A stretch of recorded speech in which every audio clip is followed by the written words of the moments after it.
नमस्कार, आदाब। आप देख रहे हैं न्यूज 18 का सोशल मीडिया प्लेटफॉर्म और मैं हूं इकबाल हुसैन। आज हम बात करेंगे उस उबाल की जो बलूचिस्तान की धरती पर फिर से तेज हो गया है। एक ऐसा मुद्दा जो न सिर्फ पाकिस्तान की आंतरिक सुरक्षा के लिए चुनौती बन चुका है, बल्कि उसके सियासी और सामाजिक ताने बाने को भी झकझोर रहा है। खारान, खुजदार और मस्तुंग में बलोच लड़ाकों ने पुलिस और सुरक्षा बलों पर घातक हमले किए। इन हमलों में हथियारबंद लड़ाकों ने पुलिसकर्मियों और सैन्य जवानों को निशाना बनाया, उनके हथियार छीने और भारी नुकसान पहुंचाया। सबसे बड़ा हमला मस्तुंग के कड़कूचा क्षेत्र में हुआ, जहां 20 मिनट तक चली गोलीबारी ने पाकिस्तानी सुरक्षा बलों को हिलाकर रख दिया। आइए इस मसले को थोड़ा तफसील से समझेंगे, इन हमलों के पीछे के सबब और उनके असरात को जानेंगे। पिछले कुछ हफ्तों में बलूचिस्तान के 3 बड़े इलाकों खारान, खुजदार और मस्तुंग में बलोच लड़ाकों ने पाकिस्तानी सुरक्षा बलों पर जबरदस्त हमले किए।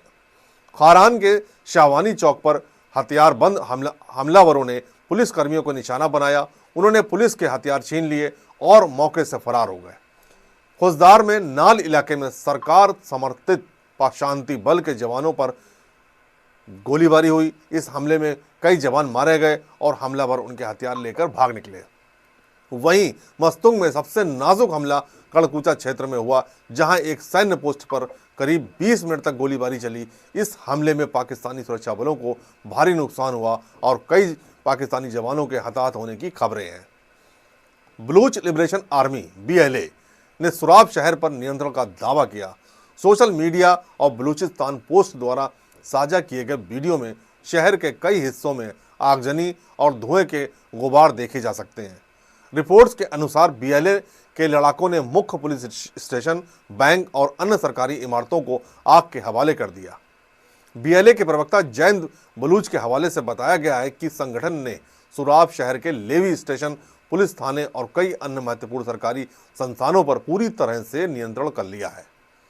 इसके साथ ही क्वेटा कराची हाईवे और सुराब गदर रोड को बंद कर दिया और वहां गश्त जारी है। बलूचिस्तान पोस्ट के मुताबिक सैकड़ों हथियारबंद लड़ाकों ने शुक्रवार की शाम शहर पर संगठित हमला किया। इस दौरान कई अधिकारी बंधक बनाए गए, सरकारी वाहनों को आग के हवाले किया गया और एक SHO की हत्या का भी दावा किया गया है। बताया जा रहा है कि कई स्थानों से पाकिस्तानी सुरक्षा बलों को खदेड़ दिया गया और उनके हथियार भी जब्त कर लिए गए। इन हमलों की जिम्मेदारी बलोच लिबरेशन आर्मी यानी BLA ने ली है, जो बलूचिस्तान में आज़ादी की मांग कर रही है।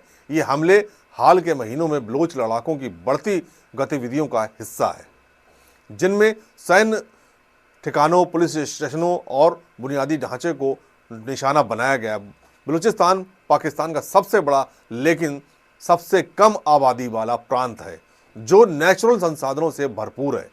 फिर भी बलोच लोग लंबे वक्त से शिकायत करते आए हैं कि उनकी ज़मीन के संसाधनों का दोहन हो रहा है और उन्हें इसका कोई फ़ायदा नहीं मिल रहा।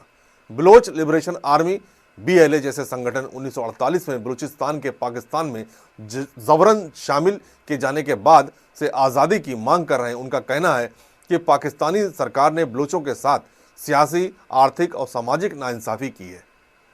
BLA ने हाल के वर्षों में अपनी गतिविधियां तेज की हैं। मई 2025 में BLA ने ऑपरेशन हीरोफ 2.0 के तहत 51 से ज़्यादा जगहों पर 71 हमले किए, जिनमें सैन्य ठिकाने, पुलिस स्टेशन और हाईवे शामिल थे। मस्तुंग, खारांग और खुजदार में ताज़ा हमले इस सिलसिले की कड़ी है। इन हमलों का मकसद पाकिस्तानी सुरक्षा बलों को कमज़ोर करना और इलाके में अपनी ताकत दिखाना है। पाकिस्तानी सरकार ने इन हमलों के लिए भारत पर इल्ज़ाम लगाया है, दावा करते हुए कि BLA को भारत से समर्थन मिल रहा है। हालांकि भारत ने इन इल्ज़ामात को सिरे से खारिज किया है, कहते हुए कि यह पाकिस्तान की अपनी नाकामियों को छिपाने की कोशिश है। मस्तुंग में सैन्य पोस्ट पर हुए हमले में कई जवानों के मारे जाने की खबर है। खारान और खुजदार में पुलिसकर्मियों के हथियार छीने जाने से सुरक्षा बलों का मनोबल टूट रहा है। इन हमलों ने स्थानीय लोगों में खौफ पैदा कर दिया है, खासकर मस्तुंग और खुजदार जैसे इलाकों में, जहां पहले ही 21 मई को एक स्कूल बस पर आत्मघाती हमला हुआ था, जिसे पाकिस्तान की आर्मी ने किया था, जिसमें 4 बच्चे और 2 अन्य लोग मारे गए थे। इन हमलों ने बलूचिस्तान में पहले से मौजूद तनाव को और बढ़ा दिया है। बलोच कार्यकर्ताओं का कहना है कि पाकिस्तानी सुरक्षा बलों ने हजारों बलोच लोगों को गायब किया है, जिन्हें बिना कानूनी प्रक्रिया के हिरासत में लिया गया या मार दिया गया। दूसरी तरफ पाकिस्तानी सेना का दावा है कि ये हमले विदेशी ताकतों की साजिश है। बलोच लड़ाकों के हमलों के पीछे कई सबब हैं। आर्थिक नाइंसाफी, बलूचिस्तान के गैस, तेल और खनिज संसाधनों का दोहन पाकिस्तानी सरकार और विदेशी कंपनियां करती हैं, लेकिन स्थानीय लोगों को इसका कोई फायदा नहीं मिलता। बीएलए का कहना है कि ये संसाधन बलोच लोगों के हक हैं। बलोच लोग मानते हैं कि उनकी आवाज़ को दबाया जा रहा है। बीएलए जैसे संगठन आज़ादी की मांग कर रहे हैं। बलोच कार्यकर्ताओं का इल्ज़ाम है कि पाकिस्तानी सेना ने बलूचिस्तान में मानवाधिकारों का उल्लंघन किया है, जिसमें गायब करने और हत्याएं शामिल हैं। मई 2025 में बीएलए ने अपनी रणनीति को और आक्रामक बनाया। ऑपरेशन हीरो 2.0 को तहत उन्होंने हाईवे ब्लॉक किए, पुलिस स्टेशनों पर कब्जा किया और सैन्य ठिकानों को निशाना बनाया।